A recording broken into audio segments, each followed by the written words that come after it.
Hello दोस्तों, आप सभी का अपने यूट्यूब चैनल पे स्वागत है। दोस्तों, आज के हम इस वीडियो में देखेंगे जीके जीएस का पहला प्रैक्टिस सेट।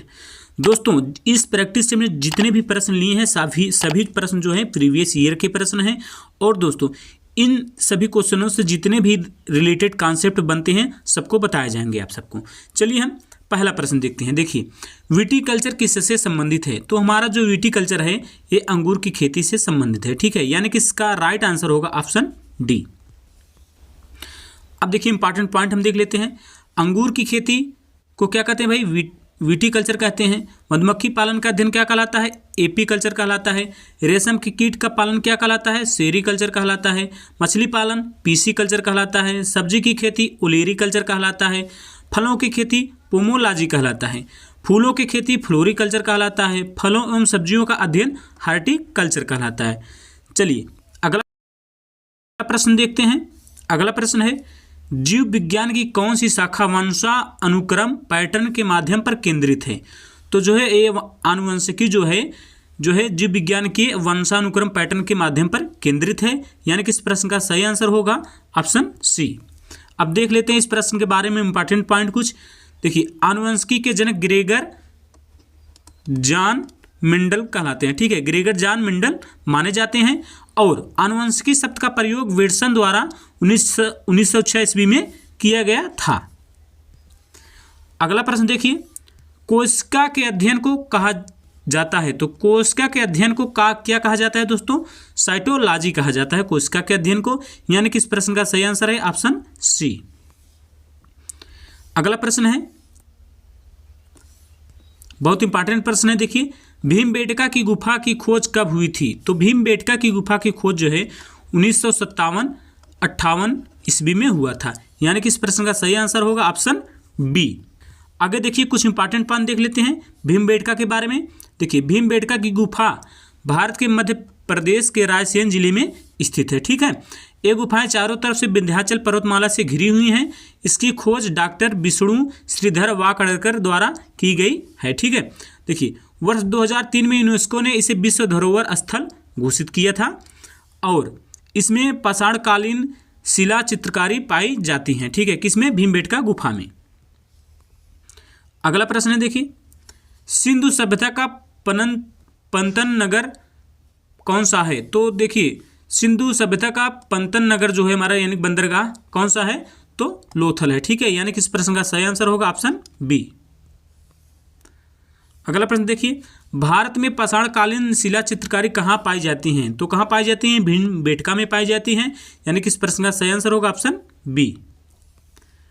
अगला प्रश्न है, निम्नलिखित में से किस देश के साथ भारत अपनी सबसे लंबी भू सीमा साझा करता है? तो जो है बांग्लादेश के साथ जो है भारत सबसे लंबी सीमा साझा करता है। देखिए, अब कुछ इंपॉर्टेंट पॉइंट हैं उनको हम देख लेते हैं।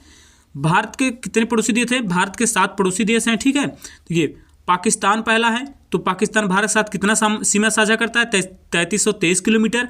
उसके बाद दूसरा अफगानिस्तान है। तो अफगानिस्तान जो है सबसे कम सीमा साझा करता है भारत के साथ, जो है 106 किलोमीटर। उसके बाद चीन है। चीन हमारा जो है 3488 किलोमीटर भारत के साथ सीमा साझा करता है। उसके बाद नेपाल है। नेपाल जो है 1751 किलोमीटर भारत के साथ सीमा साझा करता है। उसके बाद भूटान है। भूटान जो है 699 किलोमीटर सीमा साझा करता है। उसके बाद म्यांमार है। म्यांमार हमारा जो है 1643 किलोमीटर सीमा साझा करता है। उसके बाद हमारा बांग्लादेश है, 4096.7 किलोमीटर सीमा साझा भारत के साथ करता है। ठीक है, आई होप ये सब आपको समझ में आ गया होगा। चलिए अगला प्रश्न देखते हैं। अगला प्रश्न है, भारत की लगभग कितने किमी की स्थल सीमा पड़ोसी देशों से जुड़ी है? तो भारत का जो है हमारा 15,106 किलोमीटर की सीमा जो है पड़ोसी देशों के साथ जुड़ा हुआ है। यानी कि इस प्रश्न का सही आंसर होगा ऑप्शन सी। अगला प्रश्न है, भारत की मानक यामोत्तर इनमें से किस स्थान से होकर गुजरती है? यानी भारत की मानक समय रेखा जो है इनमें से किन स्थान से होकर गुजरती है? तो देखिए, जौनपुर से नहीं गुजरेगी, आगरा से नहीं गुजरती है, कन्नौज से नहीं गुजरती है, तो मिर्जापुर से होकर गुजरती है। यानी कि इस प्रश्न का सही आंसर हो जाएगा ऑप्शन ए। इसके बारे में कुछ इंपॉर्टेंट पॉइंट हम देख लेते हैं। देखिए, भारतीय मानक समय रेखा भारत के 5 राज्य से होकर गुजरता है। ठीक है, कितने राज्यों से? 5 राज्यों से होकर गुजरता है। उनके नाम हम देख लेते हैं। पहला है उत्तर प्रदेश, दूसरा मध्य प्रदेश, तीसरा छत्तीसगढ़, चौथा उड़ीसा और पांचवा हमारा क्या है? आंध्र प्रदेश। ठीक है, इन्हीं 5 राज्यों से जो है हमारा भारतीय मानक समय रेखा होकर गुजरता है। अगला प्रश्न है देखिए, 1925 में केंद्रीय विधानसभा का प्रथम निर्वाचन अध्यक्ष निम्नलिखित में से कौन था? तो कौन था भाई? विट्ठल भाई पटेल जी थे जो है 1925 में विधानसभा का प्रथम निर्वाचन अध्यक्ष जो है विट्ठल भाई पटेल जी थे, यानी कि इस प्रश्न का सही आंसर हो जाएगा ऑप्शन बी। चलिए हम कुछ इंपॉर्टेंट पॉइंट देख लेते हैं इस प्रश्न के बारे में। देखिए, विट्ठल भाई पटेल स्वराज पार्टी के सह संस्थापक और सरदार पटेल के बड़े भाई थे और विट्ठल भाई पटेल 1925 में केंद्रीय विधानसभा के अध्यक्ष चुने गए थे। अगला प्रश्न है, अंगीकृत किया जाने के समय भारतीय संविधान सबसे लंबा संविधान था जिसमें मूलतः ... अनुच्छेद थे। तो जो हमारा जो है मूल संविधान में जो है दोस्तों कितने अनुच्छेद थे? 395 अनुच्छेद थे और 8 अनुसूची थी और कितने भाग थे? 12 भाग थे हमारे मूल संविधान में। ठीक है, यानी कि इस प्रश्न का सही आंसर होगा ऑप्शन डी। इस प्रश्न के बारे में इंपॉर्टेंट पॉइंट देख लेते हैं कुछ। देखिए, भारत का संविधान 26 नवंबर 1949 को भारत के संविधान सभा के द्वारा पारित हुआ था। भारत संविधान 26 जनवरी 1950 को लागू किया गया था। भारत का संविधान सबसे बड़ा लिखित संविधान है। संविधान निर्माण के समय इसमें कुल 395 अनुच्छेद और 8 अनुसूची और 12 भाग विभाजित किया गया था। ठीक है, अगला प्रश्न है, भारतीय संविधान की एकात्मक विशेषताओं के संबंध में इनमें से कौन सा गलत है? तो इनमें से जो है संविधान के निर्माता न होना, तो ये जो है हमारा क्या है? गलत है, यानी कि इस प्रश्न का सही आंसर हो जाएगा ऑप्शन डी। अगला प्रश्न है देखिए, किस भारतीय राज्य में 1 अप्रैल को उत्कल दिवस मनाया जाता है? तो जो है इसमें उड़ीसा में जो है 1 अप्रैल को क्या मनाया जाता है? उत्कल दिवस मनाया जाता है। ठीक है, यानी कि इस प्रश्न का सही आंसर होगा ऑप्शन सी। अगला प्रश्न देखिए, किस भारतीय राष्ट्रवादी की जयंती को प्रतिवर्ष पराक्रम दिवस के रूप में मनाया जाता है? तो जो है हमारे नेताजी सुभाष चंद्र बोस के जो है जयंती पर जो है पराक्रम दिवस मनाया जाता है, यानी कि इस प्रश्न का सही आंसर होगा ऑप्शन ए। अब देख लेते हैं कुछ इंपॉर्टेंट पॉइंट है नेताजी के बारे में। भारत सरकार ने नेताजी सुभाष चंद्र बोस की जयंती को पराक्रम दिवस के रूप में मनाने का निर्णय लिया है। देखिए, यह प्रतिवर्ष 23 जनवरी को मनाई जाती है। इनका जन्म 23 जनवरी 1897 को उड़ीसा के कटक शहर में हुआ था। वे स्वामी विवेकानंद को अपना आध्यात्मिक गुरु मानते थे और उनके राजनीतिक गुरु चित्तरंजन दास थे। अगला प्रश्न है, पुरानी दिल्ली में लाल किले पर प्रधानमंत्री भारतीय राष्ट्रध्वज को किस राष्ट्रीय त्योहार पर फहराते हैं? तो किस राष्ट्रीय त्योहार पर फहराते हैं भाई? स्वतंत्र दिवस के अवसर पर जो है प्रधानमंत्री दिल्ली के लाल किले पर क्या करते हैं? झंडा फहराते हैं, यानी कि इस प्रश्न का सही आंसर होगा ऑप्शन सी। अगला प्रश्न है देखिए, टेबल टेनिस को ओलंपिक खेल के रूप में किस वर्ष मान्यता मिली? तो टेबल टेनिस को जो है 1988 में जो है ओलंपिक खेल के रूप में जो है मान्यता मिला था, यानी कि इस प्रश्न का सही आंसर होगा ऑप्शन बी। अब देख लेते हैं टेबल टेनिस के बारे में कुछ इंपॉर्टेंट पॉइंट है। देखिए, ओलंपिक खेल प्रत्येक 4 वर्ष के अंतराल पर आयोजित किया जाता है।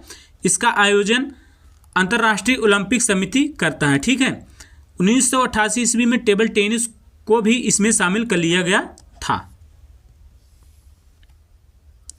अगला प्रश्न है देखिए, भारत ने पहली बार ओलंपिक खेलों में कब भाग लिया था? तो भारत ने जो है पहली बार ओलंपिक खेलों में 1920 में भाग लिया था, यानी कि इस प्रश्न का सही आंसर होगा ऑप्शन बी। अगला प्रश्न है देखिए, सूरज कुंड मेला जिसे अंतर्राष्ट्रीय शिल्प मेला भी कहा जाता है ... में आयोजित किया जाता है। तो सूरज कुंड मेला जो है हमारा कहाँ आयोजित किया जाता है? हरियाणा राज्य में आयोजित किया जाता है, यानी कि इस प्रश्न का सही आंसर होगा ऑप्शन ए। आगे देखिए, सूरज कुंड मेला के बारे में हम कुछ इंपॉर्टेंट पॉइंट देख लेते हैं। सूरज कुंड मेला भारत के हरियाणा राज्य में आयोजित एक वार्षिक शिल्प मेला है। इसे अंतर्राष्ट्रीय शिल्प मेला के रूप में भी जाना जाता है। इसका प्रारंभ वर्ष 1987 में किया गया था।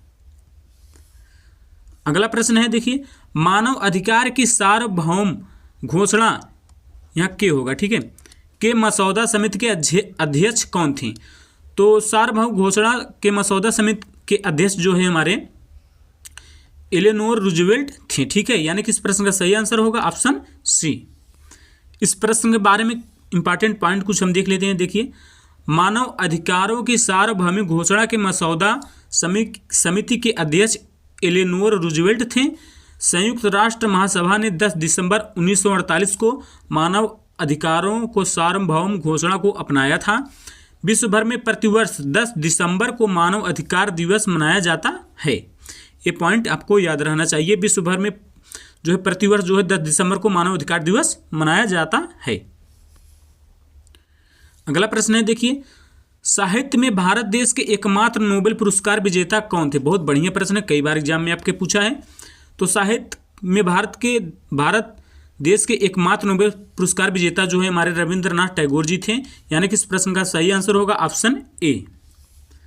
चलिए हम देख लेते हैं इस प्रश्न के बारे में जो कॉन्सेप्ट है, इंपॉर्टेंट पॉइंट है। साहित्य के क्षेत्र में भारत के एकमात्र नोबेल पुरस्कार विजेता रविंद्रनाथ टैगोर हैं। इनकी काव्य रचना गीतांजलि के लिए सन 1913 ईस्वी में साहित्य का नोबेल पुरस्कार मिला था, ठीक है। बहुत बढ़िया पॉइंट था ये हमारा। आगे देखिए, अमर्त्य सेन को 1988 ईस्वी में अर्थशास्त्र के नोबेल पुरस्कार से सम्मानित किया गया था। ये भी बहुत बढ़िया पॉइंट है, बहुत इंपॉर्टेंट पॉइंट है। अगला भी बहुत इंपॉर्टेंट पॉइंट है। देखिए, सीवी रमन को प्रकाश की प्रकीर्णन सिद्धांत पर उत्कृष्ट कार्य के लिए वर्ष 1930 में इन्हें भौतिक का प्रतिष्ठित नोबेल पुरस्कार दिया गया है। ये भी बहुत बढ़िया पॉइंट है। देखिए आगे, कैलाश सत्यार्थी को शांति के क्षेत्र में योगदान के लिए सन 2014 में नोबेल पुरस्कार से सम्मानित किया गया था। आई होप ये बहुत ही इंपॉर्टेंट पॉइंट था, ठीक है। अगला प्रश्न देखते हैं। गुजरात की पारंपरिक बुनाई, यहाँ बनाई नहीं बुनाई होगा। देखिए, गुजरात की पारंपरिक बुनाई को किस रूप में जाना जाता है? तो गुजरात की पारंपरिक बुनाई को जो है पटोला के रूप में जाना जाता है। यानी कि इस प्रश्न का सही आंसर होगा ऑप्शन डी। आगे देखिए, इस प्रश्न के कुछ इंपॉर्टेंट पॉइंट देख लेते हैं। ये इधर है हमारा पारंपरिक बुनाई, इधर है संबंधित राज्य। कांजीवरम जो है बुनाई से कौन संबंधित है? तमिलनाडु राज्य संबंधित है। पटोला से कौन राज्य संबंधित है? गुजरात। और जामदानी से कौन सा राज्य संबंधित है? पश्चिम बंगाल। और देखो जरदोजी से कौन संबंधित है? वाराणसी, उत्तर प्रदेश राज्य जो है हमारा संबंधित है। आगे है, देखिए, बहुत बढ़िया प्रश्न है, बहुत इंपॉर्टेंट है, कई बार परीक्षा में आपके पूछा गया है। कंप्यूटर के किस भाग को नर्व सेंटर कहा जाता है? तो यदि आप सबको दोस्तों जिस प्रश्न का आंसर पहले से पता रहे तो उसको कमेंट में जरूर बताइएगा। तो कंप्यूटर के किस भाग को जो है नर्व सिस्टम कहा जाता है? कंट्रोल यूनिट के जो है नर्व सिस्टम कहा जाता है कंप्यूटर को, ठीक है। यानी कि इस प्रश्न का सही आंसर होगा ऑप्शन सी। इस प्रश्न के बारे में कुछ इंपॉर्टेंट पॉइंट देख लेते हैं। देखिए, कंप्यूटर की खोज, यहाँ खोज होगा, ठीक है। कंप्यूटर की खोज चार्ल्स बेबेज नामक वैज्ञानिक ने किया था। और देखिए, सीपीयू को कंप्यूटर का मस्तिष्क कहा जाता है। बहुत इंपॉर्टेंट पॉइंट है। देखिए, कंप्यूटर का मस्तिष्क जो है किसे कहा जाता है? सीपीयू को कहा जाता है दोस्तों। यदि दोस्तों आप सबको यह सेशन जो है पसंद आया हो तो वीडियो को लाइक ज़रूर करिएगा, दोस्तों में शेयर करिएगा। और यदि आप हमारे चैनल पर नए हैं तो चैनल को सब्सक्राइब करिएगा। थैंक यू, धन्यवाद।